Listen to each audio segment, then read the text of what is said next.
Namo Narayana, welcome back.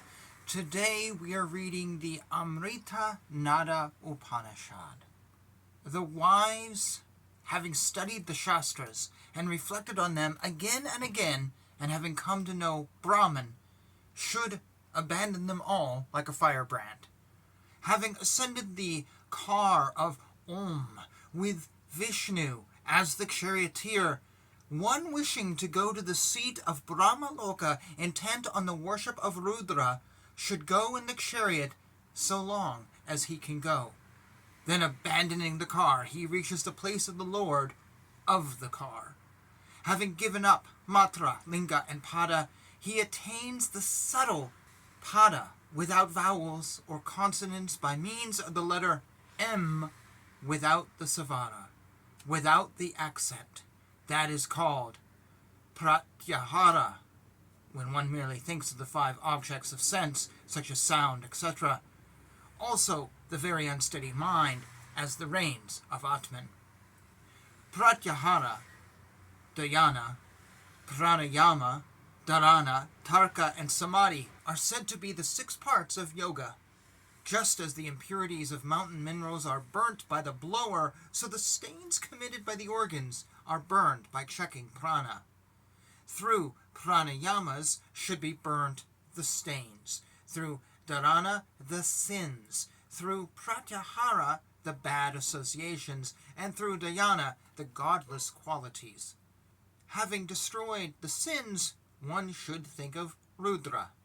Cessation, expiration, and inspiration.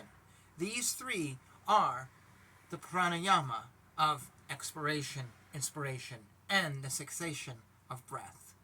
That is called pranayama when one repeats with a prolonged breath 3 times the Gayatri mantra with its Vyahitris and Pranava, along with the Siris joining after it. Raising up the Vayu from the Aksha and making the body void of Vayu and empty, and uniting the soul to the state of void, it is called the Rikshaka, or the expiration. That is called Paraka, or inspiration, when one takes in Vayu, as man would take water into his mouth through the lotus stalk. That is called Kumbhaka, or cessation of breath, when there is no expiration or inspiration and the body is motionless, remaining still in one state. Then he sees forms like the blind, hears sounds like the deaf, and sees the body like wood. This is the characteristic of one that has attained much quiescence. That is called dharana, when the wise man regards the mind as sankalpa, and merging sankalpa into Atman, contemplates upon his Atman alone. That is called tarka, when one makes inference which does not conflict with the Vedas. That is called samadhi, in which one, on attaining it, thinks all equal.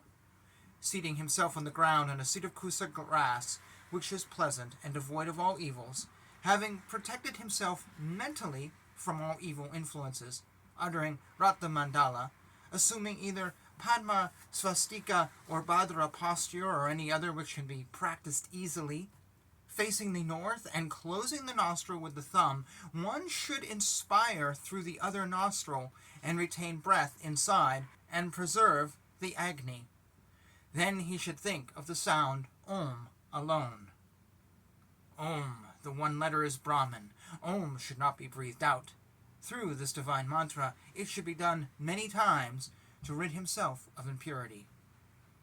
Then, as said before, the mantra-knowing wise should regularly meditate, beginning with the navel upwards in the gross, the primary gross, and the subtle states.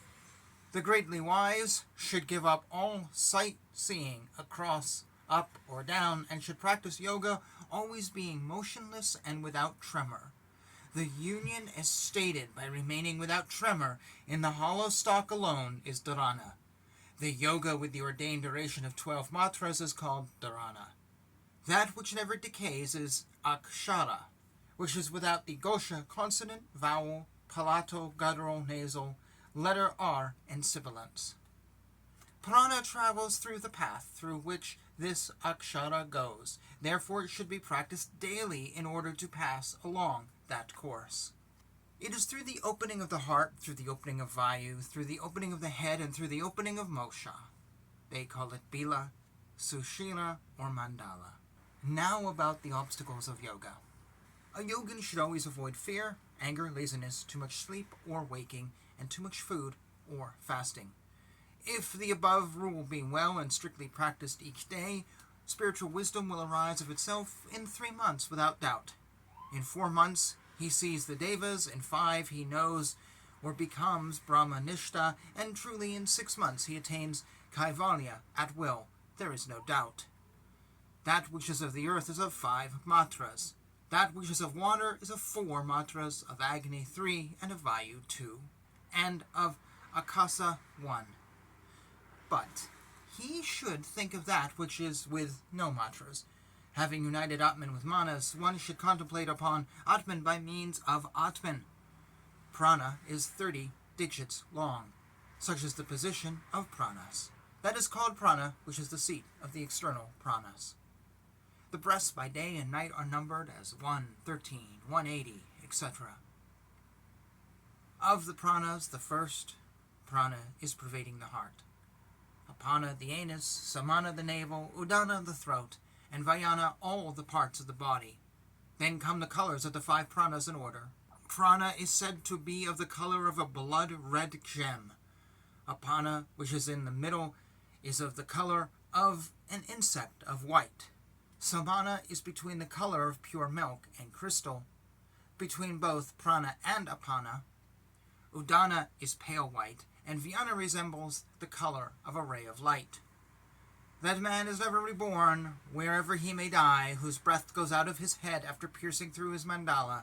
That man is never reborn. And thus ends the Amrita Nata Upanishad, a yoga Upanishad. And I'm just going to say this. I see so many yoga classes, and I talk to people, and they're like, yes, in my yoga class we studied the Bhagavad Gita. Okay, great. Sometimes I've seen folks say, we also read a Buddhist text. Okay. But I rarely see anyone talk about the Upanishads. Or I saw this one yoga class online that was discussing the yoga theology. There was a 10-minute lecture on the Upanishads.